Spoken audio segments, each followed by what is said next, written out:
Okay, good evening and welcome to AOSNA North America Virtual Banff Fellows Forum 2020.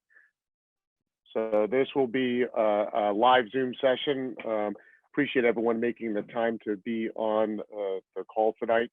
And I'm just going to go through a couple logistics first. First, just want to introduce myself. My name is Eric Kleinberg. I am the incoming fellowship chair. I want to thank Dan Gelb for all of his work as the past chair and introduce you to the rest of the fellowship committee that you see here. I want to congratulate all of the abstract presentations today. You see here's our timeline. We have quite a packed evening. We're going to try to get through this in around 60 minutes to be respectful to everyone and all the other commitments that we have. But again, a very impressive group, and it was very difficult to select out these presenters. Just for presentation, I would like you guys all to stay on time. So I will be keeping track. We'd like to keep the talks to 4 minutes. There will then be the opportunity to ask questions. There is a question and answer panel. Hopefully you guys are all now getting quite facile with Zoom. And in that question and answer location, please go ahead and ask your questions, and then I will verbally ask the questions to the presenters during the question and answer period.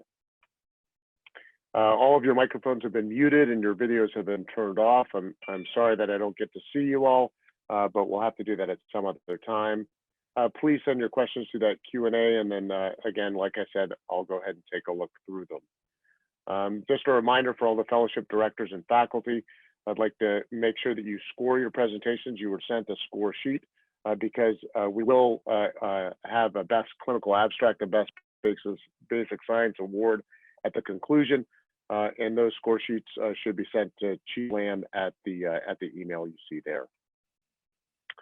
And then just as an update, Thursday, May 14th, I want you to all remember we will go through our top oral poster presentations.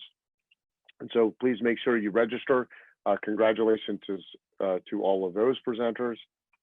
And then on Thursday, May 21st at 8 p.m., we're going to do a fireside case discussion. This is really, in a lot of ways, the highlight of the actual Banff meeting is to sit, talk through cases, and for us to go ahead and have a discussion together. And please let us know if you'd like to volunteer a case. I'd really encourage as many of you to do this as possible. It's a really fun, low stress-free environment where we can go through and look at some of the cases that we've gone through.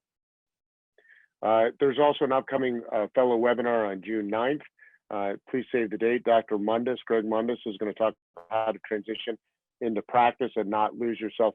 He's got a really great presentation and a very good speaker.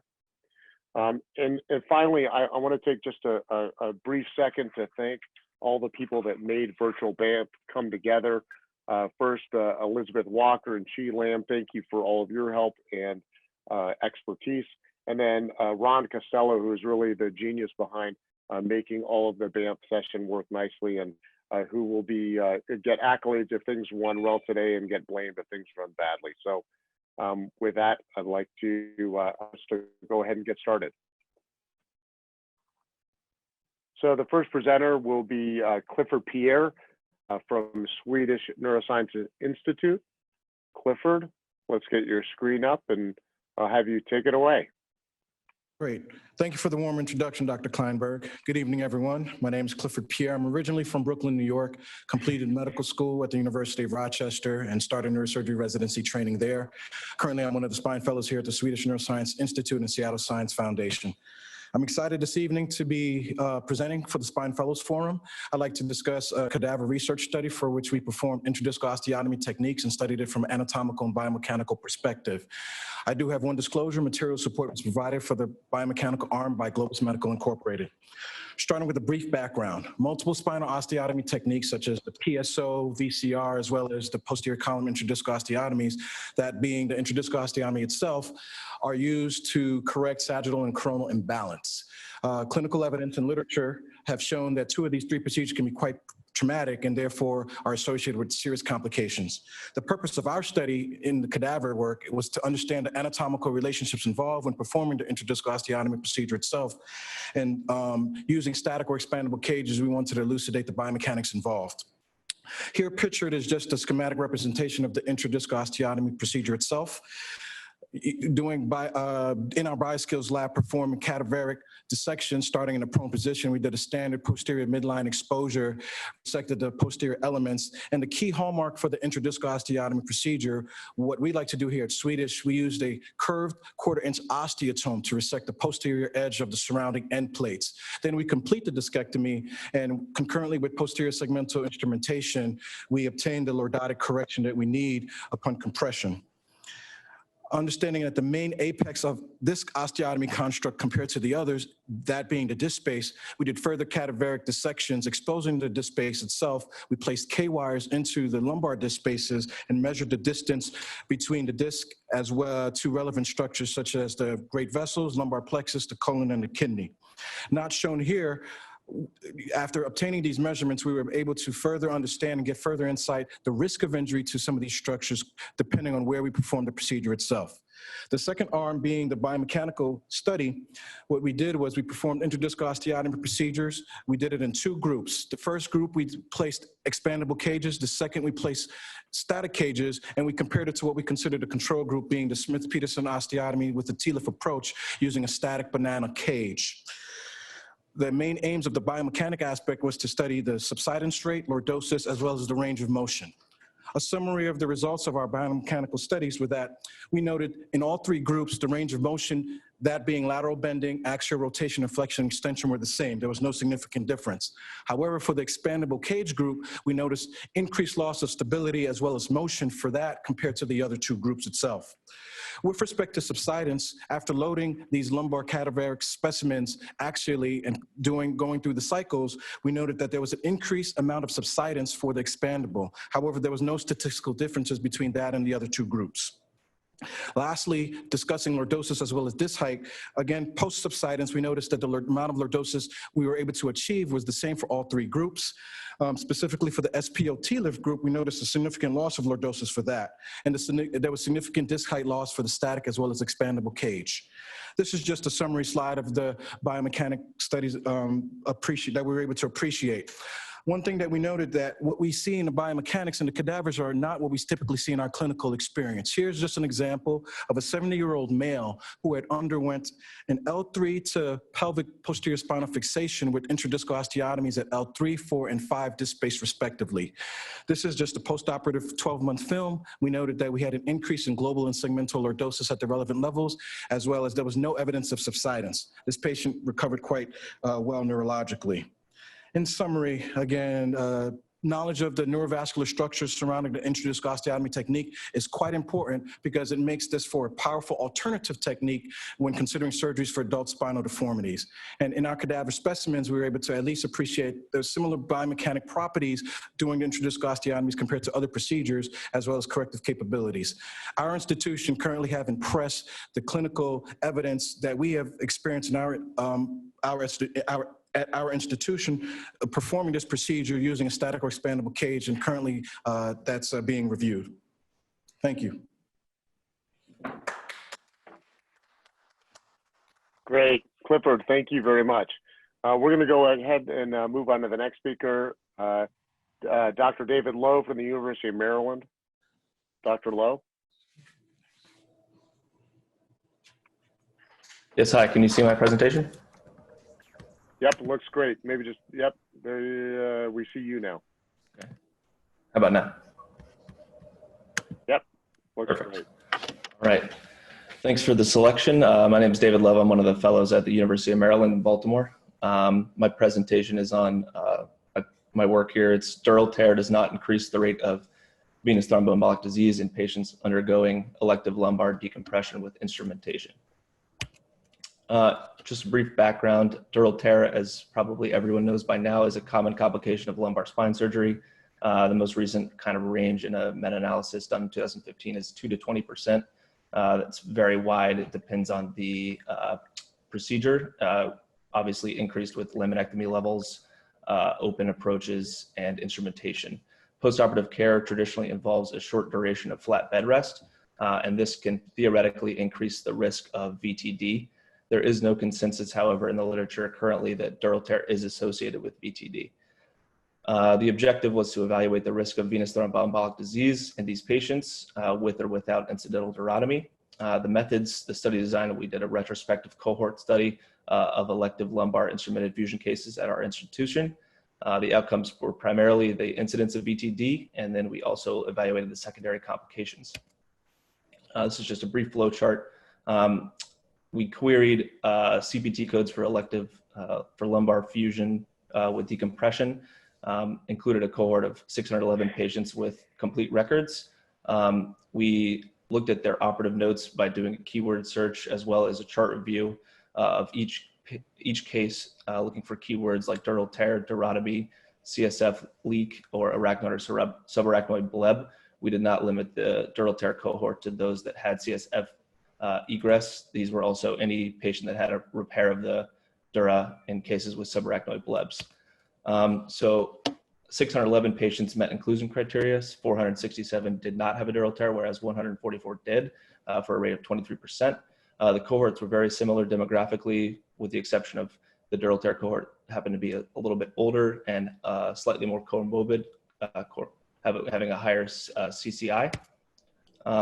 In terms of our primary outcome, there was no difference in incidence of venous thromboembolic disease in terms of DVT or PE. Breaking that down a little further, the majority of the dural tear cohort, so like 83%, were managed with flat bed rest of 24 or greater than 24 hours, which did increase the days to ambulation, as you can see here, respectively. Nearly all the patients did receive mechanical chemoprophylaxis, but there was no difference in the rate of pharmacologic chemoprophylaxis for DVT. In terms of preoperative cohort characteristics, there was an increased rate of dural tear in patients with higher number of laminectomy levels, and dural tear was also associated with increased operative time, increased EBL, and increased rate of intraoperative transfusion. In terms of complications, dural tear was associated with a higher overall rate of complications, including urinary retention, likelihood of ICU stay, neurologic deficit, and urinary tract infection, as well as a higher rate of reoperation before discharge. In terms of discharge characteristics, it was associated with a longer length of hospital stay and a higher likelihood of discharge to a rehab facility, but there was no difference in overall unplanned readmission rate between the two cohorts. So in summary, it's a retrospective review of 611 patients undergoing elective lumbar decompression and fusion. 467 patients out of that cohort did not have a dural tear versus 144 with a dural tear. There was no difference in our primary outcome measure, which was the rate of VTD, 3.4 versus 2.8%, and chemoprophylaxis did not play a role. Intraoperatively, dural tear was associated with an increasing number of laminectomy levels. Also was associated with longer OR times, higher EBL, increased transfusion rates, and postoperatively, it was associated with higher overall incidence of complications, including reoperation, a longer length of stay, longer time to ambulation, and an increased rate of discharge to rehab. Thank you. Excellent. Thank you very much. Next, we have Hai Lee from right here at UC Davis. Hai, are you right next door?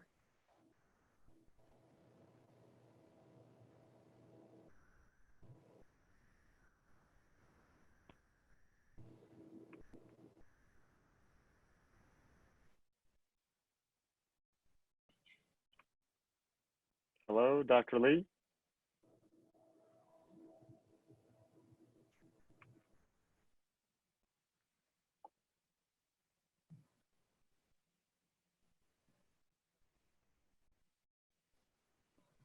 Ron, do we have Dr. Lee available? Does not appear so. Okay. Why don't we go ahead and start with a question and answer section. Maybe I'll text him and find out where he is.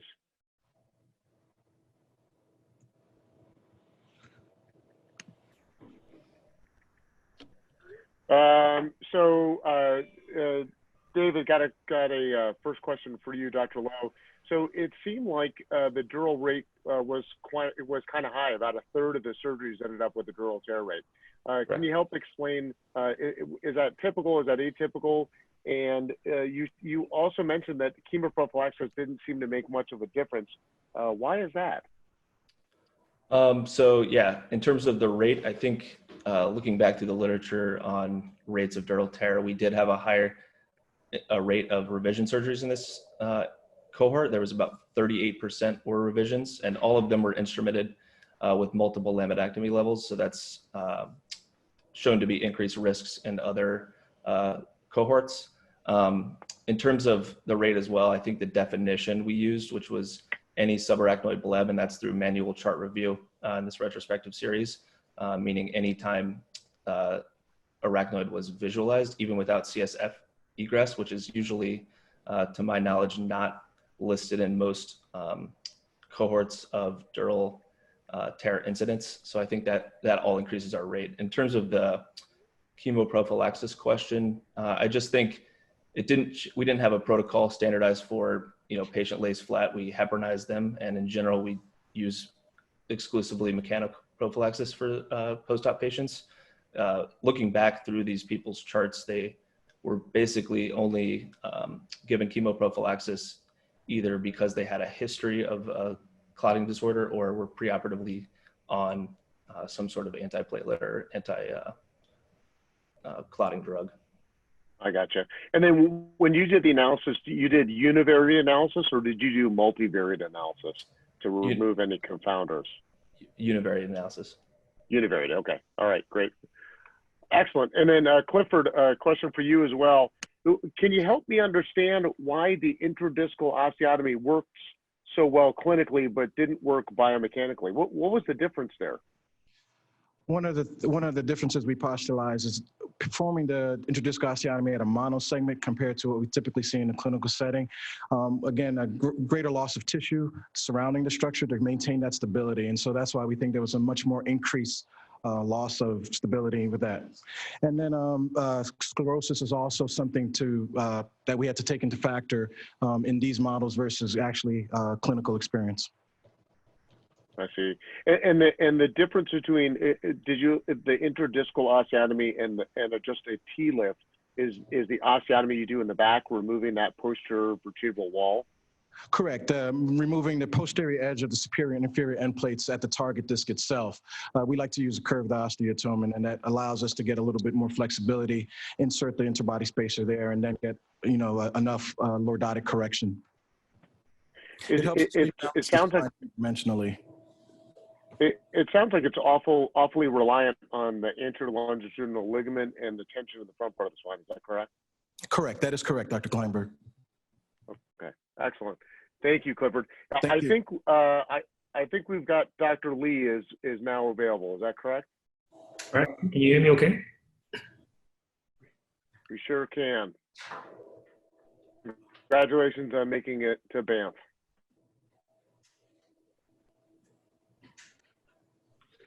All right.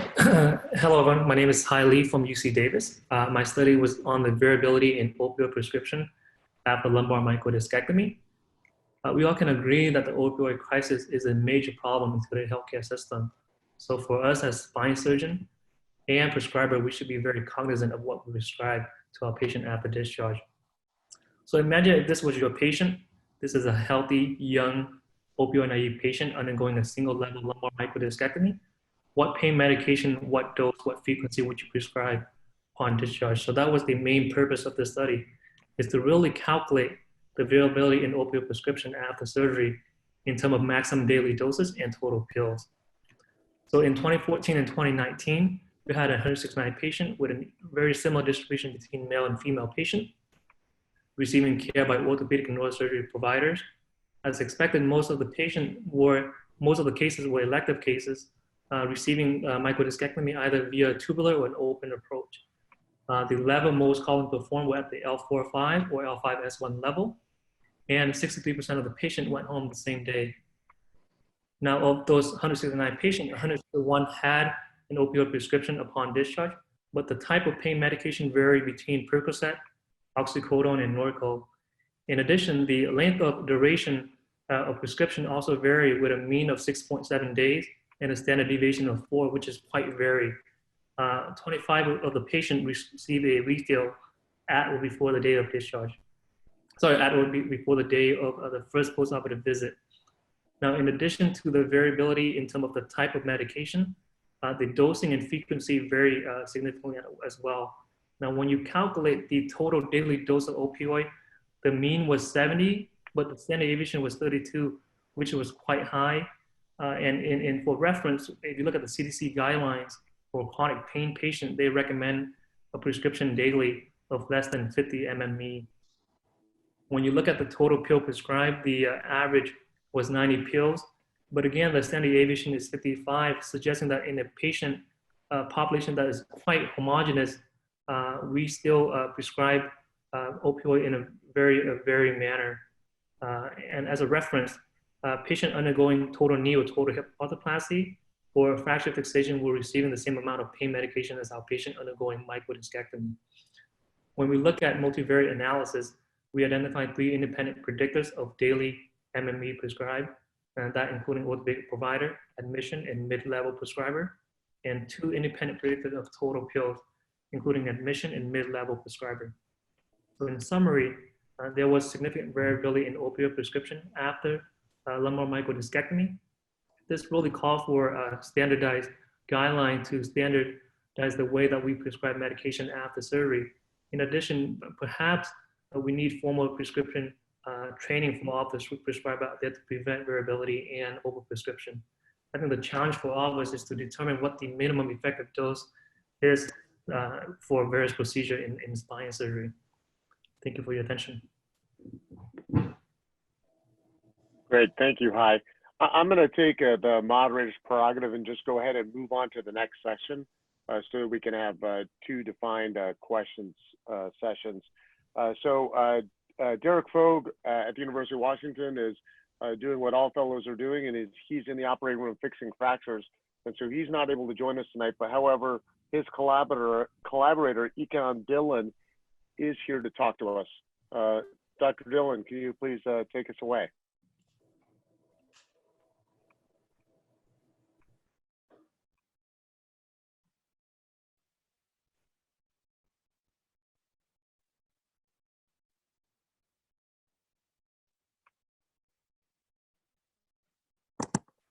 Able to hear me okay? There we go. Go ahead. We hear you now. My name is Ekan Dillon. I'm one of the second-year orthopedic surgery residents at University of Washington, presenting on behalf of Derek Fogg, presenting obtaining neutral craniocervical alignment in trauma patients with craniocervical dissociation, the C2 mandible angle. So the occipital-cervical angle is currently the gold standard radiographic measurement that helps clinicians estimate the neutral craniocervical alignment in patients. This angle is very useful because it has a high intraoperative reliability and because it has a high correlation with surgical outcomes. However, intraoperatively measuring the occipital-cervical angle is not always possible in trauma patients that have craniocervical dissociation that require surgical fixation. A large part of it is because identifying the necessary landmarks in intraoperative fluoroscopy is very difficult, and it is also important to know the preoperative occipital-cervical angle to make this a viable angle. So in our study, we assessed the reliability of a novel radiographic tool, which is the C2 mandible angle. The purpose of the study was to demonstrate that this C2 mandible angle is an adequate and reliable means of estimating neutral craniocervical alignment in patients who have craniocervical dissociation and are undergoing surgical fixation. So here we have an example of the occipital-cervical angle, which is the angle between the McGregor's line from the posterior aspect of the hard pellet to the base of the occiput to a line parallel to the inferior end plate of C2. And what we're proposing is a C2 mandible angle, which is the angle between a line parallel to the anterior C2 body dense complex and a line parallel to the posterior mandible line of the mandibular ramus. So again, we want to assess the C2 mandible angle validity as an intraoperative radiographic tool in comparison to the gold standard occipital cervical angle in estimating neutral craniocervical alignment. And we also want to determine if there's variability when this is taken intraoperatively with the patient intubated and postoperatively with the patient extubated. So we looked at all adult patients who underwent surgical treatment at a level 1 trauma center between 2003 and 2018. And these patients were included if they had an intraoperative lateral cervical fluoroscopy image with the patient intubated and a post-op radiograph in the upright position when the patient is extubated. 3 orthopedic surgeons took measurements of both the C2 mandible and the occipital cervical angle using centricity. These were done in a double-blind fashion, 15 days apart. And we got a total of 117 patients who had craniocervical dissociation. Of these, 68 underwent instrumental surgical stabilization, and 45 of these had required pre-op, intra-op, and post-op lateral cervical radiographs that were used. So in our results, we found that the C2 mandible angle intraoperatively averaged 0.8 and postoperatively averaged 0.7. And the occipital cervical angle measured preoperatively 22.8 and postoperatively 23.8. And then here is a table that shows the observations by the 3 surgeons, pre-op, intra-op, and post-op of the C2 mandible angle and the occipital cervical angle. What you can notice is that intraoperatively, there were a very few number of occipital cervical angle measurements due to the fact that these landmarks are sometimes very difficult to assess intraoperatively. So that study demonstrated that the C2 mandible angle is an adequate and reliable means of estimating neutral craniocervical alignment in patients who have craniocervical dissociation and are undergoing surgical fixation. And we think that it's comparable to the gold standard occipital cervical angle. And then more importantly, the landmarks of the C2 mandible angle were identified in 91% of the patients that we looked at. However, the landmarks needed for the occipital cervical angle, only 42% of these were visible in the intraoperative imaging. Here's an example of the angles. Thank you. Excellent. Thank you very much. Next up is Jason Harms from West Virginia. Yes, sir. Excellent work.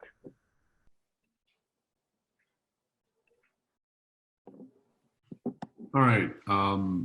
Thank you all for the opportunity to present. I'm going to be presenting an analysis of fracture collapse and thoracolumbar fractures selected for non-operative management. This was performed both at University of Wisconsin and at WVU. So the AOSNA thoracolumbar classification system, there's some controversy inherent in the treatment of A3 and A4 fractures. So those are your incomplete and complete burst fractures.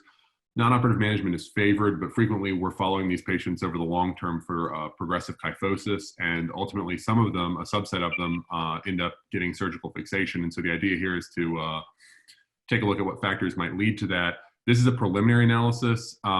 It's a small subset of the patients. We did sort of as a trial run to see if we could put together this study, and it worked. So there's a larger study in the works, but this is a preliminary analysis of kyphosis progression and risk factors. So we collected this data at WVU. These are general surgery trauma database patients over about a 9-year period. We excluded A1 and A2 fracture patterns, but those are being included in the larger study. And obviously, because we're using A-type injuries, we excluded posterior tension band. We also took lumbar bone density with CT Hounsfield units at L1. We used T12 at L1 and the C injured level. We also used a series of measurements. Dr. Anderson is on this study, and we used a paper that he published in Spine in 2012 to talk about a few different measurements. We did an absolute kyphosis or lordosis measurement, measuring from the superior end plate of the uninjured vertebral body above and the inferior end plate of the vertebral body below. We also did a regional measurement of the Cobb angle, and you can see the levels that we used for those regional measurements here. And then we also did a relative measurement, which was the absolute value that we determined previously, divided by the average value at the fracture level. And that average value comes from that paper by Dr. Anderson, which gives us average values both by CT and X-ray for the kyphosis or lordosis at a given level. So in this study, because it was a small pilot, we had 17 patients. Average initial kyphosis on CT was 7.6 degrees, and that average progression from CT to their initial upright radiograph was 7.71. 14 patients completed a 12-week non-operative course, and with an average progression of kyphosis of 3.3 degrees during that time. And as you all know, the error margin for a Cobb angle, that's, right at the error margins of the Cobb angle. So, that really those people really didn't progress during that time. Over that 12-week follow-up period, there were 3 patients who went on to surgery for their burst fractures. And for those 3 patients, average progression of kyphosis from initial upright x-ray to their final upright imaging prior to surgery was 10.3 degrees. So these people did continue to progress. Interestingly enough, well, I'll show you that on the next slide. The average Hounsfield unit value at L1 for those patients completing 12 weeks of non-op management was 150. And for those undergoing operative intervention was 125, which we would expect. Those people who progressed seem to have lower bone density. As you can see here, and this is a really simple, Excel chart, but it shows you that the non-operative patients, there was an initial decline from CT to 0, which is their initial upright image in the hospital. And then they pretty much leveled off in their trajectory of progressive kyphosis. Those patients who went on to operative intervention had a continued downward trend. Now you notice there are a few degrees difference between those 2 lines at their starting points. Again, we didn't have enough patients to determine statistical significance, but in the larger study, we'll be able to determine whether those patients who ultimately progress to surgery have a larger initial kyphosis and whether they progress more when they initially stand up on their upright imaging. So, basically the conclusion we have here is that a larger sample size is required, but preliminary data supports early fixation osteoporotic patients with kyphosis progression on early upright radiographs. Thank you. Excellent. Thank you very much. And next is Mina Aziz from McGill University, who's going to talk to us about some basic science research she's done. Can you guys see me and hear me? We sure do. Thank you. Share.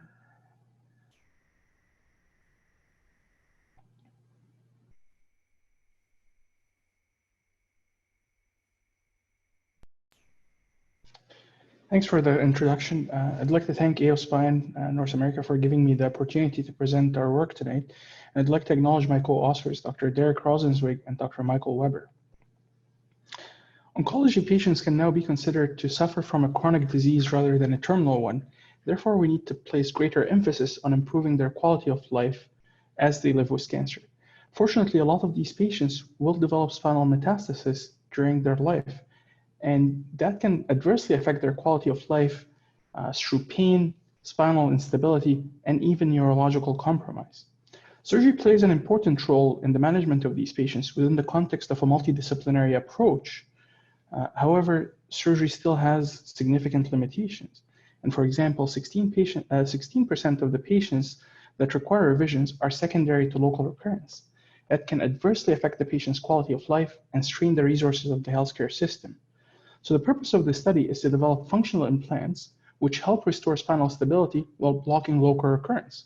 And we hypothesized that PMMA cement containing mesoporous silica nanoparticles will release more doxorubicin than regular PMMA. The first step in achieving these goals was to test the stability of the silica nanoparticles. So we've incubated them in PBS for 2 weeks at 37 degrees. And we found that less than 5% of these nanoparticles broke down after 2 weeks. Next, we loaded the doxorubicin onto the nanoparticles and incorporated it within the cements and tested how much of the drug comes at regular intervals. We've tested different structures of the nanoparticles as well as different starting concentrations of doxorubicin. And what we found is that cement containing mesoporous silica nanoparticles that had a pore size diameter of 2 nanometers significantly released more doxorubicin than the control groups. And that was sustained over a period of 9 months. The next thing that we noticed is that it didn't really matter how much doxorubicin we loaded initially in terms of the percentage of the drug that came out after 9 months. And what that means is that we can titrate the drug delivery to personalize patient care according to each patient's circumstances. Next, we wanted to make sure that we are not affecting the cement's primary function, which is to provide structural integrity to the spine after we destabilize it when we take away these tumors. So we've casted the cements into standard sized blocks and tested them using the unconfined compression testing, as you can see on the video below. And we found that our modifications did not affect the cement's mechanical structure, and Young's modulus of elasticity did not differ between the different groups. Finally, we wanted to make sure that the drugs, when they come out of the cement, can have an impact on human tumor cells. So we've tested the cells, our constructs against breast cancer cells and prostate cancer cells. We've incubated them with our implants for a period of 7 days, and then we tested their metabolic activity using the LMR Blue reagent. What we found is that after a 7-day incubation, the breast cancer cells had a significant reduction in their metabolic activity when they were incubated with our modified cement. When we tested the prostate cancer cells, we found also that there's a significant reduction in their metabolic activity compared to the group after a 7-day incubation. So in conclusion, nanoparticle functionalized PMMA cement can release up to 65% more doxorubicin than standard PMMA. It results in a sustained drug release over a period of 9 months and reduces breast and prostate cancer's cells' metabolic activity. In the future, in vivo experiments are required to test the safety and efficacy of the released doxorubicin on tumor cell cores. Once again, I would like to thank you for your attention. Great, thank you very much. And really like to thank all the participants for all the thoughtful questions that are coming about. So let's go ahead and go to the question session. So I'm just going to go down the list. So Dr. Lee, thank you for your presentation. There was a lot of speculation that you were filling out prescriptions for one of my microdisc patients, which is why you were slightly delayed. So thank you for doing that. Did you get a sense about how much of the prescription that the patients actually use? So is this an overuse problem or an overprescription problem? I think this study only look at prescription pattern, and other previous study have looked at consumption after lumbar surgery as well. And most patients do not finish 50% of their initial prescription, and most of them do not require anything more than 7 days. So while this study again only look at the initial prescription, a follow-up study would look at have patient come in much earlier, like at 1 or 2 weeks, bring in their bottle pills and quantify the amount that they actually consume, or have a like kind of some kind of like a diary, like an opioid consumption diary. And do you think the reason for that is this ease? Is do the orthopedic residents just say, "Gosh, I don't want this person to bug me again, and so I'm going to write them a big prescription," or is this just education, or what do you think it is? Yeah, I was not surprised about the variability. I was more surprised at the amount that like the total prescribed, and so it probably has to do with guidelines. Probably has to do that we follow patient at 6 weeks, so instead of like the typical 2 weeks, for example. So we tend to prescribe maybe a little bit longer, but I think for any institution, I would consider looking at it, and you'll be surprised at how much we actually prescribe to our patient and how variable it is, whether it's lumbar discectomy or ACDF, ACDR. Yeah, great. Thank you very much. And then for Dr. Dillon, thank you for filling in for Dr. Fogel. When you looked at this mandibular C2 line, did you look at it what it is in normal patients? And so, and could there be a difference when a patient is intubated with an endotracheal tube versus maybe or doesn't have any dentures or missing their teeth? Help me understand that. Yeah, so we actually did an initial study prior to this one that we recently actually submitted by Dr. Bellbarba, where we looked at 100 patients who got lateral cervical radiographs comparing the occipital cervical angle to the C2 mandible angle, and found that there was a high reliability both intra and interobserved with the correlation between the two. The difference is that those patients were not intubated, and for that reason we chose to compare these angles with the patient intubated in the OR to the post-op extubated exam, and again found that there was a good correlation without any significant differences between the two. We have not looked at the normal radiographic differences in patients because of dentures or other hardware. And that's something that we can definitely look into. But we did compare normal patients first before going into patients undergoing any occipital cervical implants. And you think there wasn't a difference just because the jaw angle doesn't change that much, just because from the endotracheal tube, there's just not that big a difference? Is that why it doesn't matter? Exactly. And this is something that we've been using at our institution for some time now to help us when we can't see the landmark necessary for the occipital-cervical angle. And then when we looked in the literature, we saw that this was not something anyone had ever looked at or mentioned before. And I think it's interesting that even in the normal patients, there was only one patient where we could not get the landmarks for the C2 mandible angle, but there were about 13 patients of the same patients where we could not get the McGregor line or the inferior end plate of C2, which made this just a easier parameter to use. What was the reason you couldn't see the line?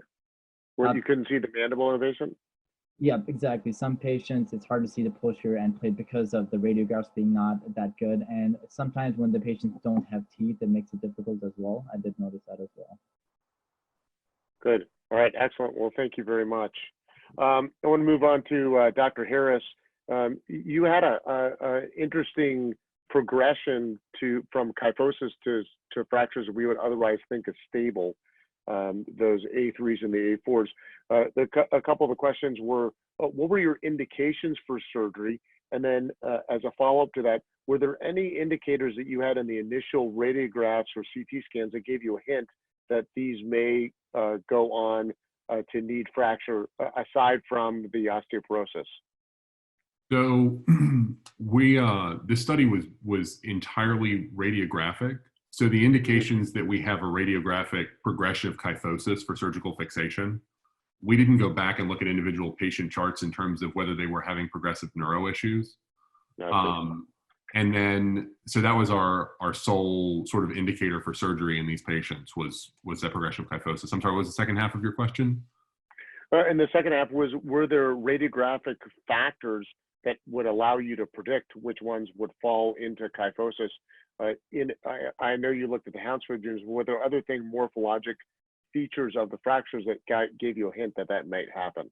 And I noticed that one of the Q&A questions was about vertebral body height, and there's actually an article that we looked at in Global Spine Journal last week, I think, that came out this year, that body height doesn't really have good inter-rater reliability, that there weren't any measurements that we could come up with, because we talked about it before we did the study. There weren't any that we could come up with that we felt like would consistently work for measuring, and then we didn't really find any risk factors particularly for these, and that's sort of why we're on the larger study, we're expecting that with a little better power, there may be a difference in either the initial fracture collapse, the amount of kyphosis, or that there may be a difference in the progression on initial uprights in those patients who progress to surgery.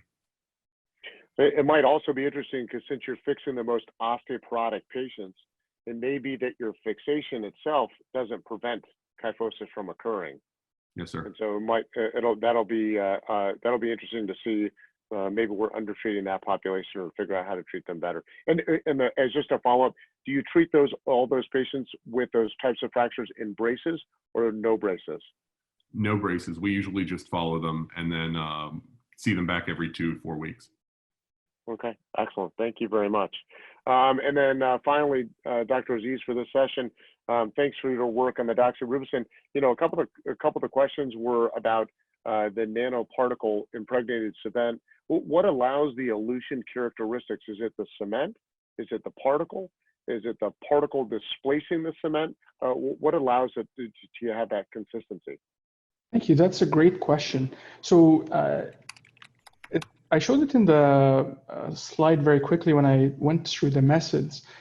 We believe that the nanoparticles actually take up the doxorubicin because cement by itself is non-polar, whereas the drug is water soluble, so it adheres more with more affinity to structures that are polar like it. So it takes up the drug, and you can see that doxorubicin is actually a very red molecule, and the solution when we added the nanoparticles progressively became less red as the nanoparticles took up the doxorubicin. And you can actually tell the different cements based on how much nanoparticles are in them. So that's one thing. So the nanoparticles takes up the drug.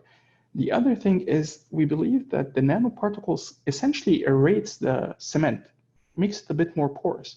We know that a lot of the drugs that are incorporated within the cement come out within the 48 hours if they're not modified, and that's predominantly a surface release without any significant sustained release. So the hypothesis here is that these nanoparticles take up the drug and then slowly release it through these channels that they create through the cement. And we've tested them separately in different polymers to see if these characteristics are maintained.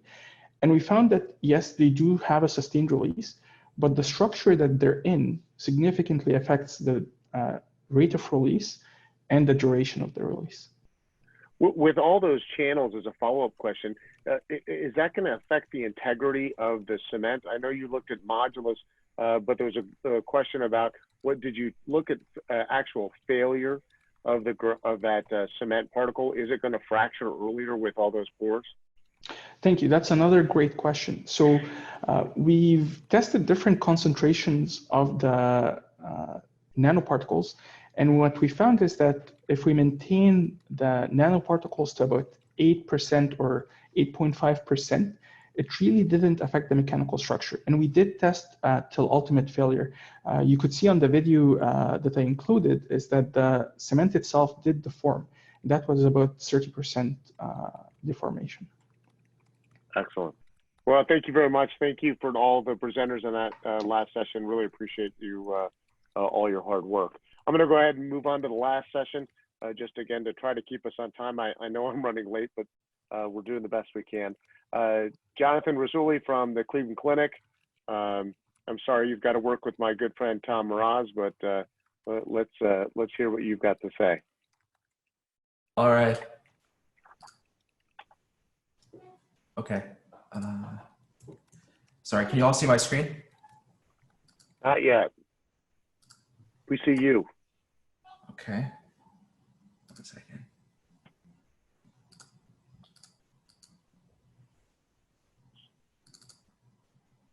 How's there that? we go. Yeah, it's great. Good work. Okay, there we go. All right. So my name is Jonathan Rasooli. I'm one of the fellows at the Cleveland Clinic. And today I'll be discussing a project I've been working on for the past year or so. And I apologize for the wordiness of this title, but basically what we were looking at was studying the effect of BMIs and specifically obesity on predicting outcomes after major spinal surgery in the setting of adult spinal deformity surgery. So in terms of the current landscape of adult spinal deformity surgery, major spinal surgery for ASD is inherently a high-risk endeavor. It's fraught with many, many potential complications. There are numerous studies that show this. And in an effort to mitigate complications after ASD surgery, we have tried to risk stratify patients prior to surgery to see who are at higher risk of complications and potentially intervene on their modifiable and non-modifiable risk factors. There are several studies that have been published, such as SPORT and smaller case series, looking at specifically obesity and the role that it plays after surgery. And while there are some studies that suggest that obesity does have a higher risk of postoperative complications, things like infection, so on and so forth, there are also other studies that show that it may not play any significant role. So that basically the data is kind of inconsistent at this time point. So this in tandem with the increasing incidence of obesity in this country made us wonder specifically how obesity can affect outcomes after adult spinal deformity surgery. So we were looking at BMI affecting the quality of life after ASD surgery. So just to give you a little background how we organized the study, we did a retrospective review of all patients at our institution or the Cleveland Clinic who underwent ASD surgery over the past 20 years. We roughly got an N of about 600 people who met all of our criteria. What we defined as major spinal surgery was anybody who got at least one level pedicle subtraction osteotomy, a multi-level PCO, and had multiple levels fused segmentally. We excluded pediatric patients for the study. You can see the demographics and specific indices that we looked at there. We defined obesity as being a BMI between 30 and 40. We looked at specific frailty measures, just Charleston Comorbidity Index, Modified Frailty Index, so on and so forth. We looked at radiographic parameters, intraoperative surgical parameters such as EBL, and length of time. We also looked at postoperative complications such as PJK, so on and so forth. And we did a multivariate analysis for statistical analysis. So in terms of our patient population, the results that we found, for patients who had a preoperative starting sagittal imbalance which you can see here, regardless of BMI, the goals of the surgery in terms of reducing their SVA was achieved, regardless of BMI. What we also found was kind of interesting was that, at least in our study, we did not find that obesity was correlated with a higher incidence of surgical site infections, PJK, heart rate failure, length of stay, so on and so forth. But what we did find, and what we found was pretty interesting with the results of our study, was that specifically looking at the Oswestry Disability Index, if you look at the preoperative ODI, it was essentially elevated in all of our patients preoperatively. And at 3 months, what we found was that in the obese population with BMI of 30 to 40, we found an increase in the ODI. And however, at about a year after surgery, all of these differences decreased, or rather the ODI decreased at about a year after surgery, and all these were significantly decreased from pre-op. So the study results suggested that these patients had an increase, specifically obese patients had an increase in their disability at about 1 to 3 months after surgery. And another indices that we looked at was PHQ-9, or the Patient Health Questionnaire 9, which is a measure of depression. And what we found was that in the obese population, we also found an increase in the PHQ-9.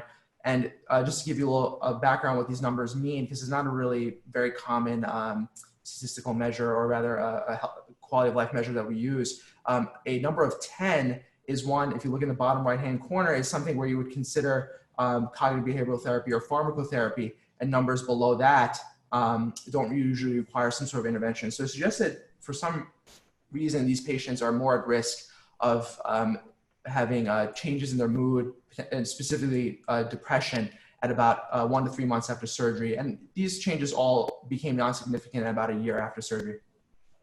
So what we found was that obese patients, BMI 30 to 40, these patients were at higher risk of having a worse ODI and poor PHQ-9 scores. And these differences no longer became significant about a year after surgery. So in terms of what the conclusions of the study were,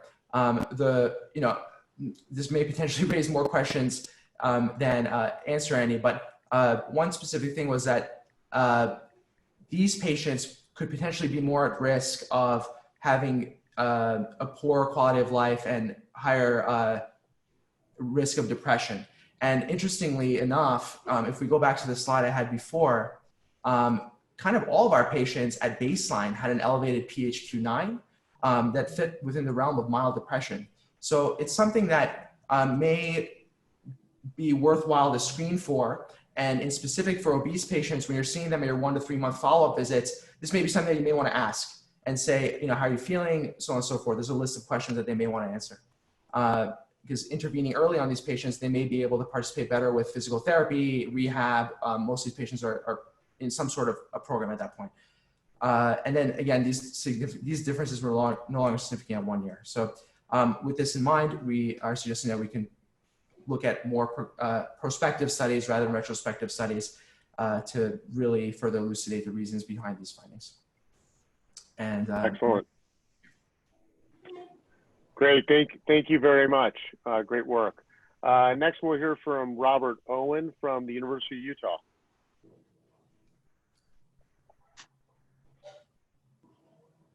Thanks very much. Can you see the screen? Yep, that's perfect. All right, thanks. Thanks for having me. My name is Bob Owen. I'm one of the fellows at the University of Utah, and my research project is on the effect of pre-op erector spinae plane blocks on pain control following lumbar spine fusions. So postoperative pain control following lumbar spine surgery is obviously a significant challenge for anesthesia and ourselves, and many surgical specialties have improved postoperative pain control and reduced opioid use with the use of erector spinae plane blocks. ESP blocks were first described in 2016 to treat neuropathic pain, and these blocks are delivered via ultrasound where a needle is advanced to the transverse process and the injection coats the spinal rami beneath the erector muscles. These blocks have been extensively studied in surgical fields showing improved post-op pain control, but there has been a notable absence of research in the spine literature. So our objectives were to determine, do these blocks provide improved post-op pain control after spine fusions in the lumbar spine, and also to demonstrate a novel fluoroscopic delivery technique of these blocks.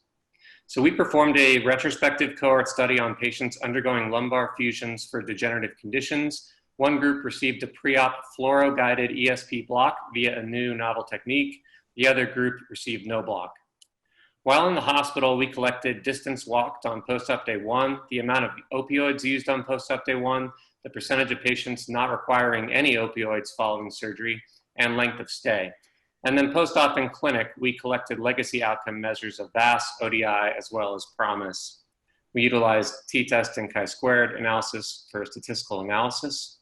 And in addition to the main point of our study, we underwent a proof of concept experiment for 5 separate patients comparing the traditional ultrasound block to our novel fluoroscopic technique. We combined the block with contrast dye, and the surgical team performed the block on one side via fluoro, while anesthesia performed the block on the other side via ultrasound, and then we compared the accuracy of the blocks and the time required for delivery.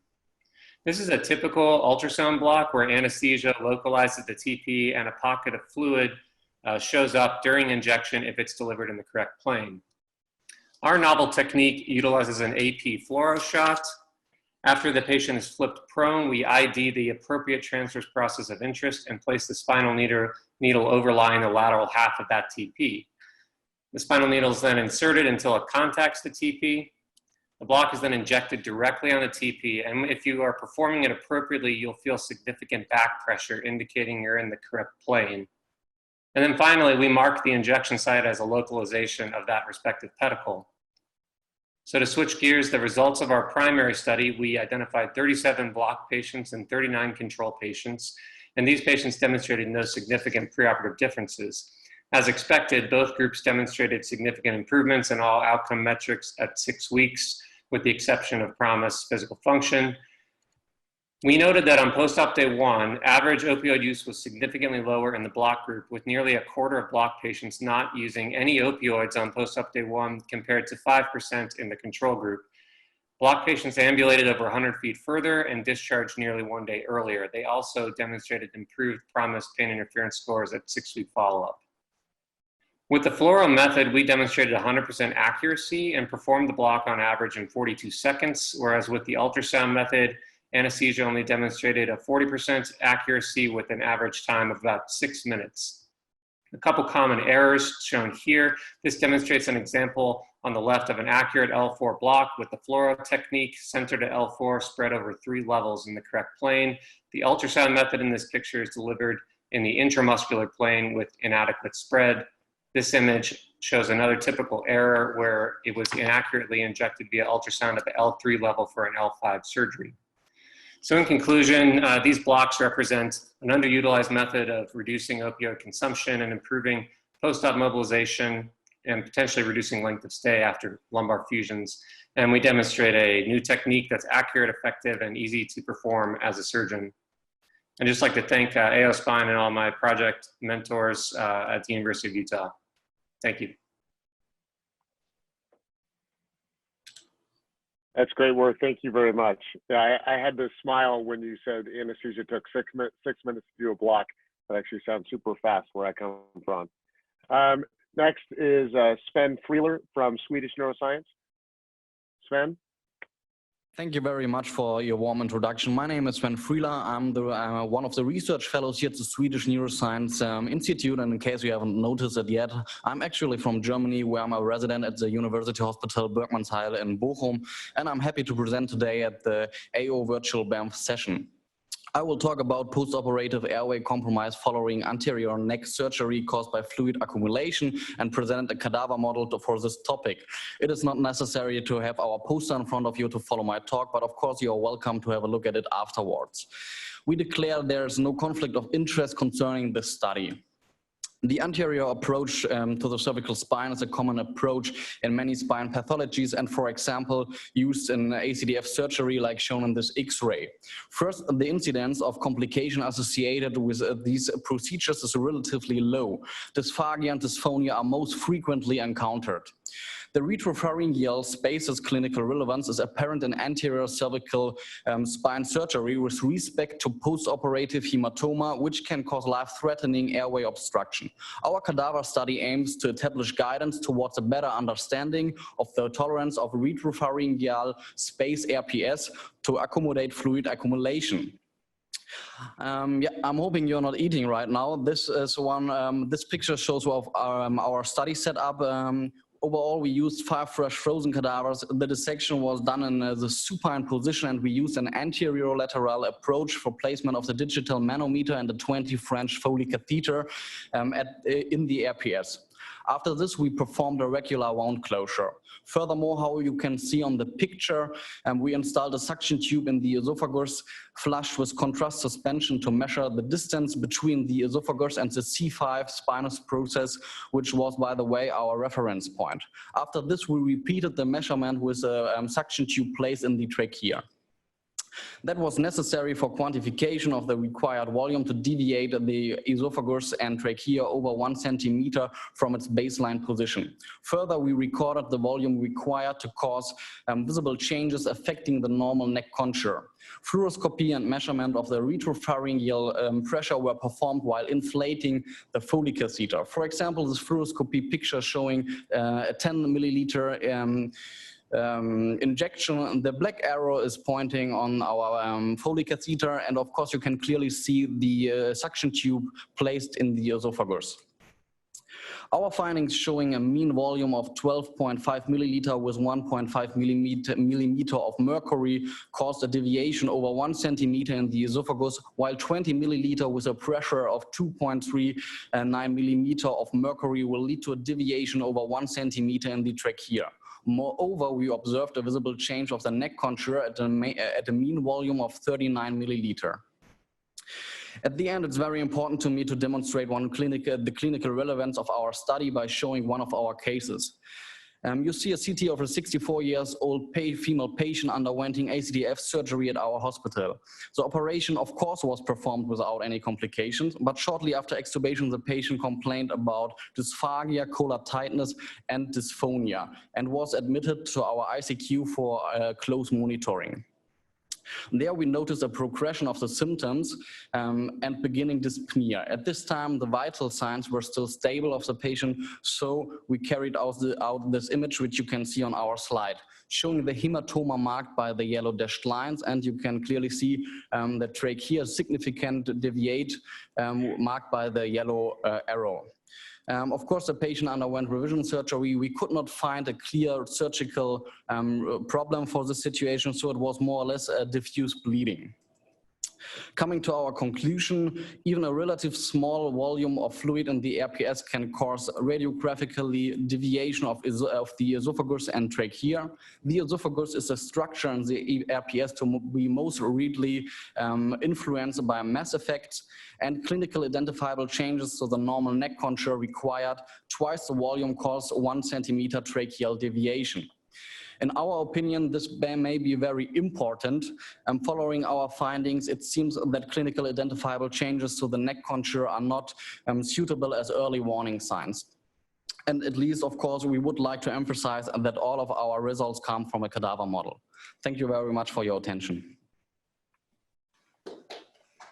Thank you. Great job. And then last is Christian Khanna from Rush University. Hi, thank you for having me. Let me pull up my presentation here. Can everyone see this? Yep, that looks great. Perfect. So thank you all for having me. My name is Krishna Khanna. I'm at Rush Hospital. And I'm going to talk today about reoperations after anterior and lumbar interbody fusions. Anterior and lateral lumbar interbody fusions without direct posterior decompression. No relevant disclosures here. So background, the A-lifts and L-lifts are alternatives to posterior surgery. They can provide indirect decompression of the neural elements.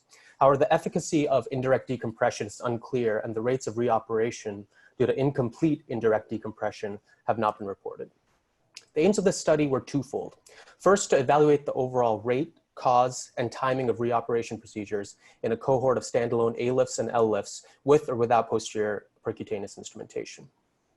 The second aim was that in the patients who did require revisions for direct decompression after this procedure, imaging analysis was performed to assess for risk factors leading to the reoperation. So this was a retrospective study. Consecutive patients who underwent A-lifts or L-lifts with or without posterior percutaneous instrumentation were included. Notably, all patients that underwent a concomitant posterior fusion or direct decompression were excluded. Patients who underwent revision decompression surgery after the A-lift or L-lift were matched with patients from the no reoperation cohort and underwent imaging analysis. Looking at the results, our study cohort consisted of 529 consecutive patients. There was a minimum of 2-year follow-up and a mean of 6.5 years of follow-up. The total revision rate was 5.7%. Same level revisions occurred in 3.8% of patients and adjacent level revisions in 1.9% of patients. This is a survival analysis looking at same level revisions and adjacent level revisions. Adjacent levels you can see in the light blue and the same levels are in the orange. And you can see that same level revisions tended to occur significantly sooner than adjacent level revisions. Generally, most same level revisions occurred within 1 year of the index surgery. When we did the further imaging analysis of the patients who required further decompression of the index surgery level, we've had some interesting findings. So of the 20 patients that underwent same level revisions, 10 of those were for recurrent or residual stenosis. And these imaging characteristics showed that preoperative canal area at the disc level was significantly smaller in those that underwent reoperation at that level than the cohort that did not undergo reoperation. Prior decompressions at that revision level in superior articular facet osteophytes trended towards a significant association with revision decompression, however, did not reach the 0.05 p-value. So conclusions that we drew were that reoperation rates in this large cohort is lower than that of posterior fusion reoperation rates that are reported in the literature. Same level revisions following A-lifts and L-lifts have significantly shorter revision times from the index surgery, approximately 1 year or so, compared with revisions at adjacent segments, which average around 3 years post-op. Half of the same level revisions were due to incomplete decompression with the interbody device alone. And though the sample sizes were small, same level revision decompressions were associated with smaller preoperative canal area, which makes sense. Worse stenosis at that level is less amenable to indirect decompression within the interbody. And then superior articular facet osteophytes and prior open decompressions trended towards an association with same level revision decompressions. Thank you for your time. Great, thank you very much. Great work. We'll go ahead and open up this last session for questions, and really appreciate everyone hanging in there. I know that we're going past the hour, which is certainly my fault. So first, Dr. Rasuli, so change in BMI in patients in Cleveland. So were you able to affect the BMI at all? Were you able to change, if you took someone who was in the 35 range and made them 30, did you change their depression indices? Or are those two things linked together?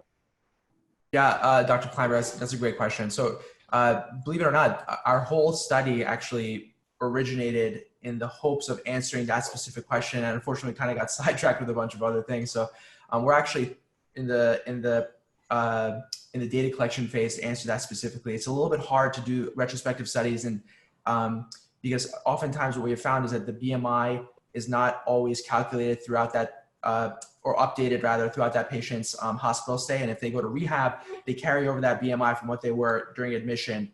And ideally they weren't there for, a couple of months, but some patients are. And we are actively looking to analyze that. Right now, the preliminary results show that there was a trend towards patients who were obese before surgery losing weight at about a year post-op, but it wasn't significant. So we're still collecting more data, so we'll see what it turns out.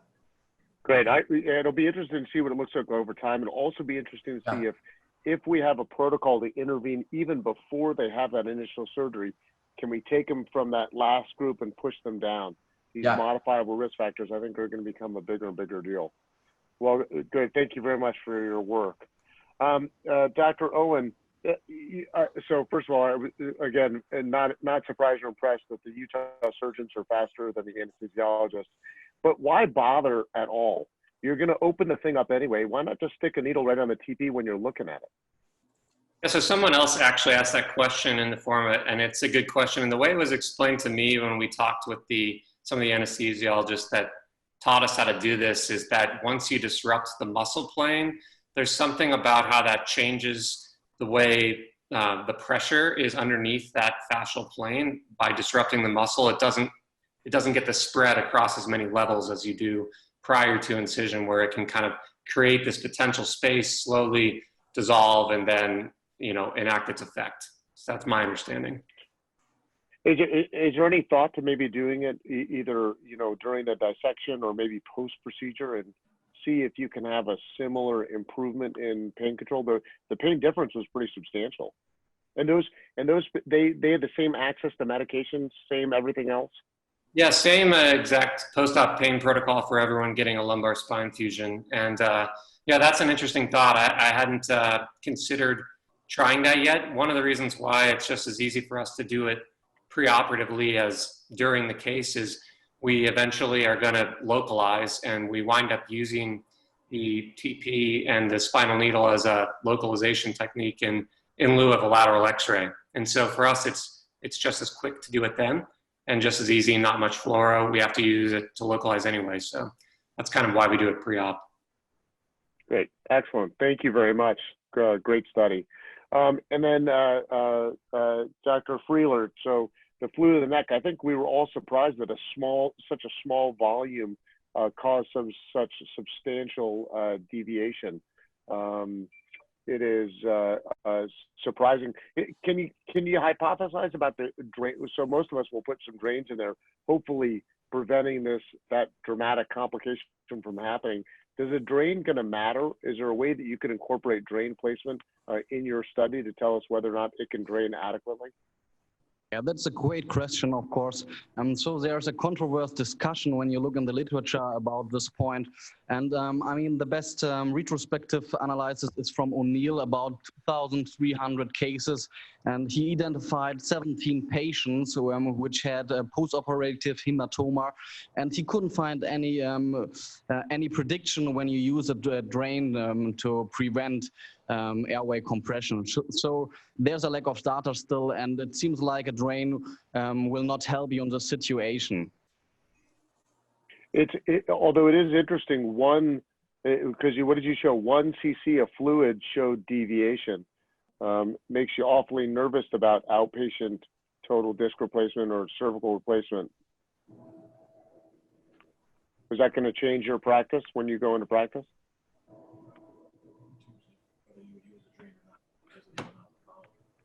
I'm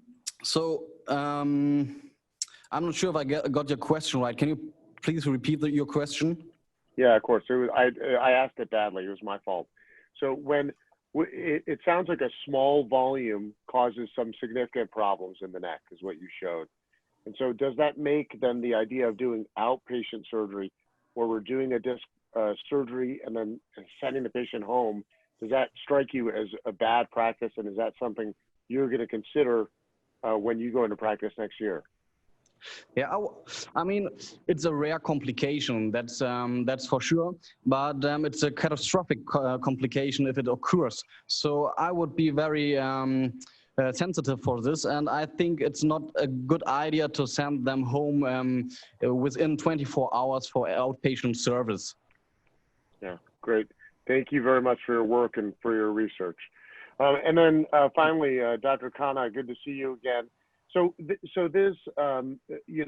difference between A-lif and L-lif, it sounds like most of the suspicion is that by not resecting that superior articular facet when you distract, it continues to have impingement on the nerve root. Is it the practice now at Rush to consider doing a posterior foraminotomies or a posterior open decompression in those cases? Yeah, certainly. I think at the same time as you're placing percutaneous instrumentation, small foraminotomy can be done. I think more importantly, it's something that should be considered preoperatively, whether this is a good candidate for some sort of indirect decompression. And one way to do that would be by looking at preoperative MRIs, or even sometimes obtaining a CT to see how much of that foraminal or lateral recess stenosis is coming from softer structures, which may be able to distract and open things up, and how much of it is actually bony stenosis, which is what we ended up measuring in our imaging analysis. How much do you think that this may be related to graft subsidence? Is it possible that the L-lift or the A-lift graft with some even small subsidence then leads to that foraminal stenosis that you can't address? Or were they all backed up posteriorly with pedicle screws? No, not all of them were. And one of the reasons we looked at them with and without posterior percutaneous screws is to see if there was a difference in reoperation rates. Now, I mean, with this study, I think one of the things we focused in on was really reoperation rates. So it's hard to answer how much of it came from subsidence, since very few of them were actually revised for subsidence. But I'm certain that that does play a role. I mean, the whole point of the decompression comes from increasing that disc height. And as soon as you lose that, you lose some of that decompression. So. And was there a difference in any biologics used in the front part in those inner body grafts that might have also contributed to extra foraminal bony impingement? Yeah, that's another good question. Again, our primary outcome really was just reoperations, so it's hard to know. But that said, I think generally what you see is if you're using BMP or if you're using certain kinds of bone graft that have more bone growth, when you do a T-lift or a posterior sort of inner body, that's when you really see that kind of coming out and impinging on the nerves. Generally, the posterior annulus stays intact when you're doing both of these procedures, A-lifts and L-lifts, and so I think that's less of a concern. Great. Excellent. Thank you very much. I just want to take this opportunity to thank everybody. First of all, to all of the speakers today. I thought you did a really wonderful job. Great research that's being done at all these institutions, and you should all be very proud. To the participants, thank you for the active involvement. There was a tremendous amount of questions that we were all seeing back and forth, and really nicely done. I was a little worried about this web format, but it actually worked quite well.